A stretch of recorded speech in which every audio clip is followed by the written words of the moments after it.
Assalamualaikum warahmatullahi wabarakatuh. Perkenalkan, nama saya Ispi Aspiati dari Program Studi Pendidikan Guru Sekolah Dasar kelas 4A Universitas Muhammadiyah Tasikmalaya. Video ini dibuat untuk memenuhi salah satu tugas mata kuliah Al-Islam Kemuhammadiyahan 3. Di sini saya akan menjelaskan mengenai paradigma pengembangan ipteks. Pertama, potensi manusia jasmani rohani dalam pengembangan ipteks.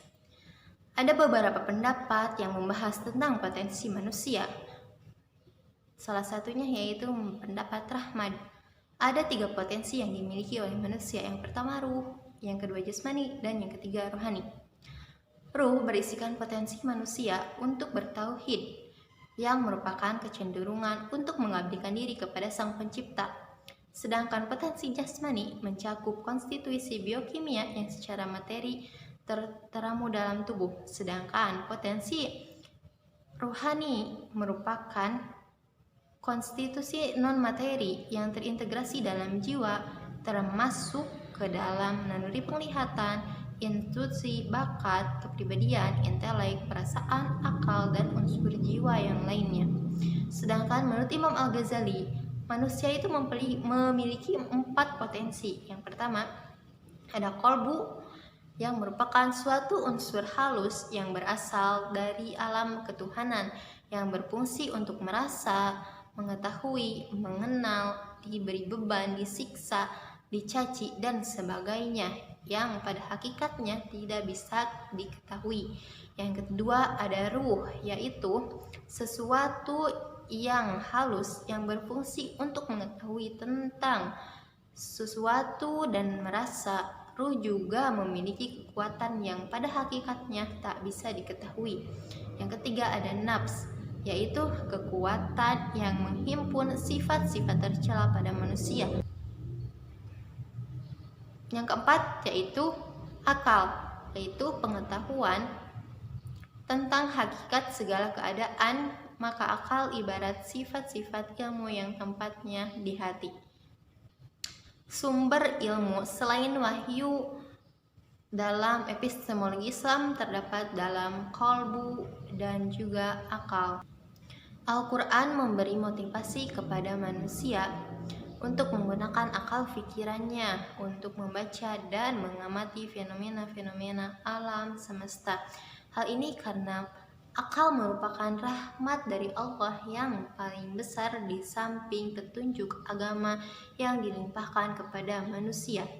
Maka akal manusia inilah manusia menghasilkan ipteks yang super canggih. Dengan demikian, Al-Quran adalah inspirator bagi ilmu. Dalam Al-Quran terkandung ayat-ayat yang mendorong manusia untuk melihat, memandang, berpikir, serta mencermati fenomena-fenomena semesta yang diciptakan oleh Tuhan. Al-Quran menantang manusia untuk menggunakan pikirannya secara optimal, seoptimal mungkin. Sebagaimana firman Allah yang artinya, dan apakah mereka tidak memperhatikan kerajaan langit dan bumi dan segala sesuatu yang diciptakan Allah, dan kemungkinan telah dekatnya kebinasaan mereka, maka kepada berita manakah lagi mereka beriman sesudah Al-Quran itu. Quran Surat Al-A'raf ayat 185. Ayat di atas secara jelas menggambarkan tentang proses penciptaan dan peristiwa-peristiwa masa lalu maupun yang akan datang. Bila dicermati mendalam, tiada satu pun ciptaan Allah yang tidak mengandung maksud dan tujuan. Untuk mengungkapkan rahasia dari ciptaan itu, jelas diperlukan pemikiran dan kajian yang mendalam atau pengamatan secara langsung, cermat dan teliti, sehingga dapat dipetik ilmu dan hikmah di balik penciptaannya. Dengan demikian, Al-Quran senantiasa mendesak manusia untuk mengadakan observasi terhadap ciptaan Allah. Pengamatan ini akan dapat mendekatkan diri kepada Sang Khalik. Al-Quran juga mendorong akal manusia untuk melakukan eksplorasi atau mengkaji memilah dan memilih terhadap fenomena alam yang tergelar, sehingga diperolehlah pengetahuan yang banyak sebagaimana dalam firman Allah yang artinya sesungguhnya pada pertukaran malam dan siang itu dan pada apa yang diciptakan Allah di langit dan di bumi benar-benar terdapat tanda-tanda kekuasaannya bagi orang-orang yang bertakwa. Quran Surat Yunus ayat 6. Kata kolbu terdapat dalam Al-Quran yang digunakan ada 144 kali. Penggunaan kolbu selalu merajuk pada hal-hal yang berkaitan dengan emosi dan akal pada manusia. Melalui hati atau jiwa, manusia diperintahkan untuk memahami dan belajar dari dirinya sendiri. Quran Asy-Syam dari ayat 7 sampai ayat 10 yang artinya dan jiwa penyempurnaannya ciptaannya, maka Allah mengilhamkan kepada jiwa itu jalan kefakiran dan ketakwaan. Sesungguhnya beruntunglah orang yang mensucikannya jiwa itu dan sesungguhnya merugilah orang yang mengotorinya. Dari ayat di atas terefleksi bahwa proses perenungan akan ciptaan Allah bukanlah semata-mata dengan memakai kerja otak, tetapi juga mengkonsentrasikan batin. Hal inilah yang membedakan sifat ilmu pengetahuan Islam dengan Barat. Hati yang dimaksud adalah hati yang tenang, tamadun, bersih, dan menghamba pada Allah, karena dari hati yang demikian ilham akan masuk. Menurut Al-Qurtubi, sebagian ulama mengartikan nafs adalah Nabi Adam, namun sebagian lain mengartikan secara umum yaitu jati manusia itu sendiri. Pada arti kata nafs ini terdapat 3 unsur yaitu kolbu atau nafs yang terletak di jantung, domir bagian yang samar, tersembunyi dan kasat mata, dan fuad yang mempunyai manfaat dan fungsi. Menurut Nata, mengartikan bahwa an-nas yaitu untuk menyatakan adanya sekelompok orang atau masyarakat yang mempunyai berbagai kegiatan untuk mengembangkan kehidupannya, yaitu dengan melakukan kegiatan peternakan, kemampuan untuk mengelola besi atau logam, kemampuan untuk pelayaran, dan mengadakan perubahan sosial dan kepatuhan dalam beribadah. Di samping potensi akal dan hati dalam pengembangan ipteks, manusia juga diberi anugerah potensi jasadiyah atau fisik oleh Allah. Potensi jasadiyah tersebut merupakan kemampuan tubuh manusia yang telah Allah ciptakan dengan sempurna, baik rupa, kekuatan, dan kemampuannya. Sebagaimana firman-Nya dalam Quran Surat At-Tin ayat 4 yang artinya, sesungguhnya kami telah menciptakan manusia dalam bentuk yang sebaik-baiknya.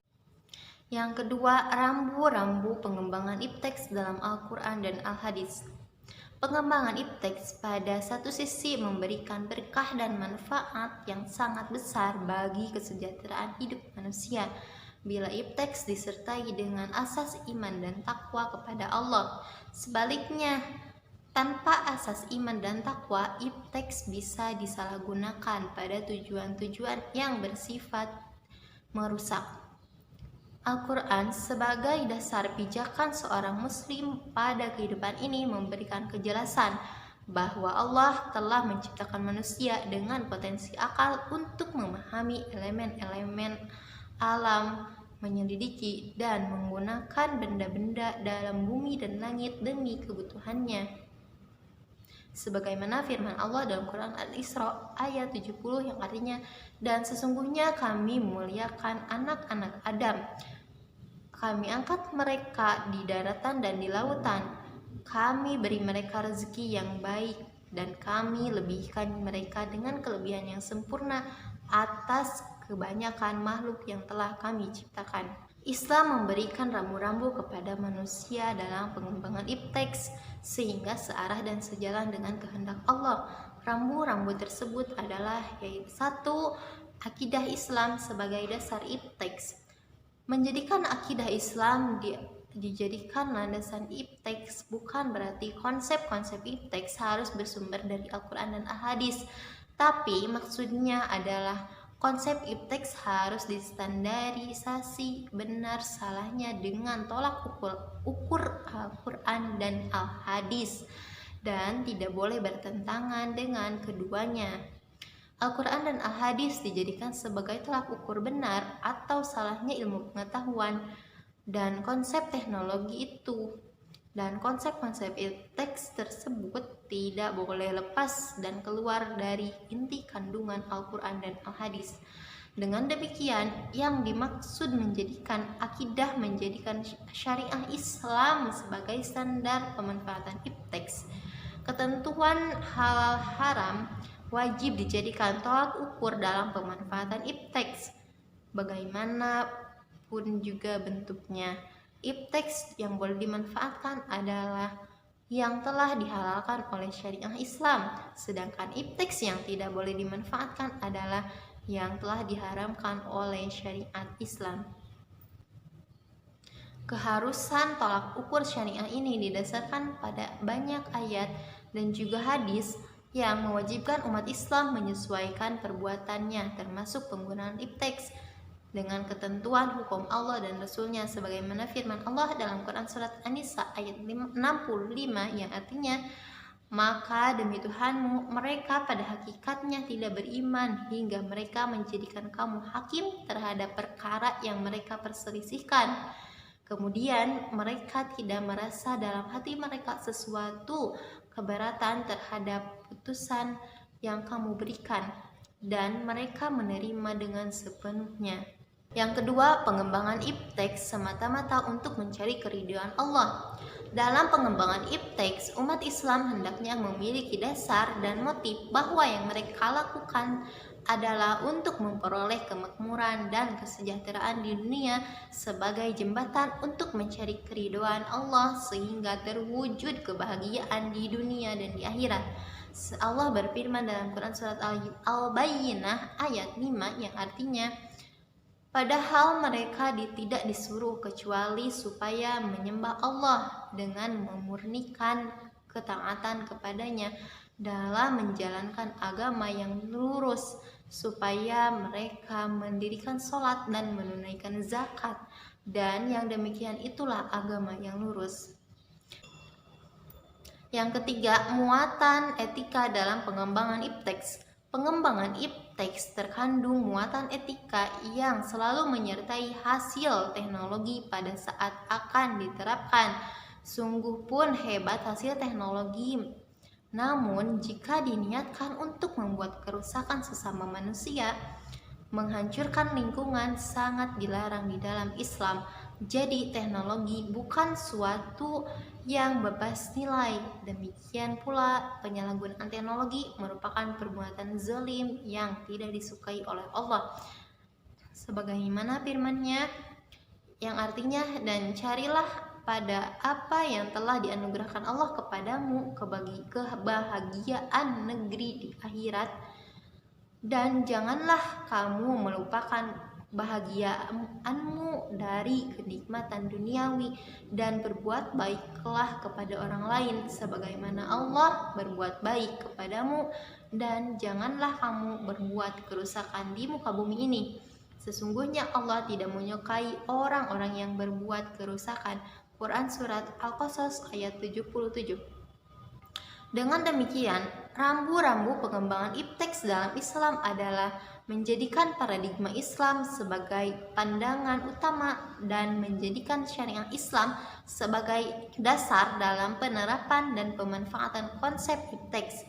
Pengembangan ipteks itu harus diikuti dengan keimanan dan ketakwaan, sehingga pengembangan ipteks merupakan hasil dari keterampilan manusia dengan dilandasi Al-Quran dan Al-Hadis. Sekian yang dapat saya sampaikan, semoga bermanfaat. Mohon maaf apabila terdapat banyak kesalahan dan kekurangannya. Wassalamualaikum warahmatullahi wabarakatuh.